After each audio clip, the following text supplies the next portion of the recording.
Hey Tessers, how you going? Hope everyone is doing well, in these times. It's good to have a hobby, It's good to have a something that you can work on and that you feel inspired to work on and that you have an incentive to work on and, just keep chipping away at it, keep chipping away at it every day.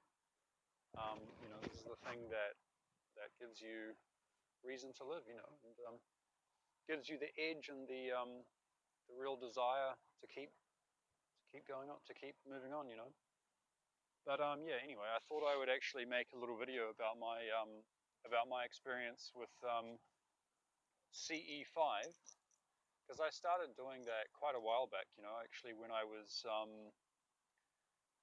20. Yeah, when I was 20 or 21, I think. I actually got in touch with people in New Zealand who were doing CE5 at the time. And we're in cahoots, or following, Stephen Greer's stuff, watching the videos that were available at the time. Anyway, yeah, I got involved with this with a couple of people who I actually found.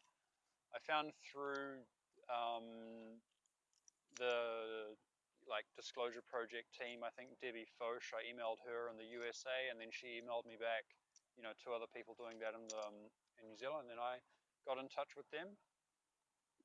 Or the one guy, and yeah, we started doing our own thing, and it was great. We actually had, yeah, we had marginal success, like stuff that, I definitely couldn't explain it away just by as in, an airplane or a helicopter or a meteor or, a satellite. I mean, yeah, when stuff starts, interacting with you and flashing back and, going blink, blink, blink, and then going over the, traveling, like 10 Ks in the sky in like a second, and then turning back and, yeah, so, we did that, and I've seen all that stuff. And as I say, it's great that, it really has a, it's really contributing to helping people really think outside the box and realize that there's more going on than what we're being told, and that, certain government officials or just people high up enough the corporate ladder, they know about this stuff, and it's real, you know, both the fact that there's extraterrestrials and also the fact that we humans have technology that's like, as capability wise is just way in excess of what you think we have, within the oil gas coal paradigm. I mean, everything that you see around you that's related to energy generation and logistics can all be replaced by stuff that would, that would make it so obsolete, that would make the food on your plate like a tenth the cost of the price of what it costs now. It would make logistics like freaking X100. Like now we can get from A to B here for, X amount of cash. I mean, this new technology is first off, it would make it like a tenth the price. Second of all, it would make the A to B that we can get from and to, from like here to like freaking, we would, having a spaceship would be like having, I mean, owning a spaceship would be like the new owning a car. You know what I mean? So like, fuck. I mean, that is one future to live for. That is one thing that we fucking just should demand it. I mean, the problem is people don't even just wouldn't even believe that that's the case. But if enough people knew that this is the case, and this is the future that we could have within like 5-10 years, I mean, we would demand it. So yeah, disclosure project's great, and similar stuff like that is great if it can really push this thing forward and make it happen sooner. But yeah, I mean, all I want to say is that, I mean, it's very much infested with like very spiritual.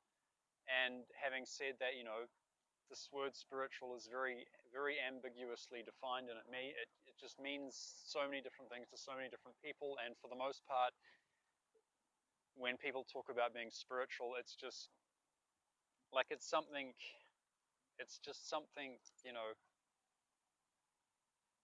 very far removed from reality, and not like down to earth and like in the way that it should be. Like, like if you ever met a real guru or a real Tai Chi master or a real Qigong master, or whoever, someone that actually has mastered their mind and their body on a very, very fundamental level and has that kind of insight into the universe, and even has developed some what you might call mystical skills themselves.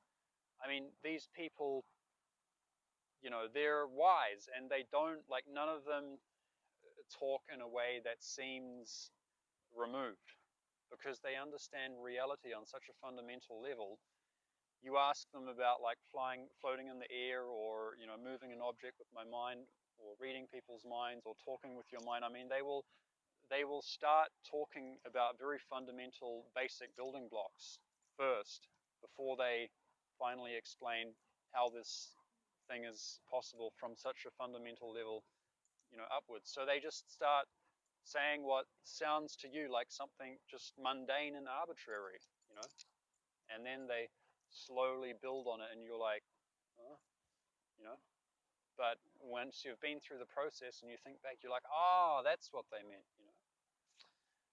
So yeah, I'm just saying, like, real masters, they don't go using these buzzwords, like just saying, casually throwing around the word spiritual and this kind of stuff. But I'm just saying that that is the case in a lot of the CE5, stuff, a lot of buzzwords going around, and people don't really understand what it means on a fundamental level. So yeah, I mean, it's just how it is, because there's yeah, most people are just very removed from the fundamental science, from how the universe actually operates on a fundamental level, that they can't, they don't have any physical connection with that. So it's something far removed from them, and they act like it's just this big weird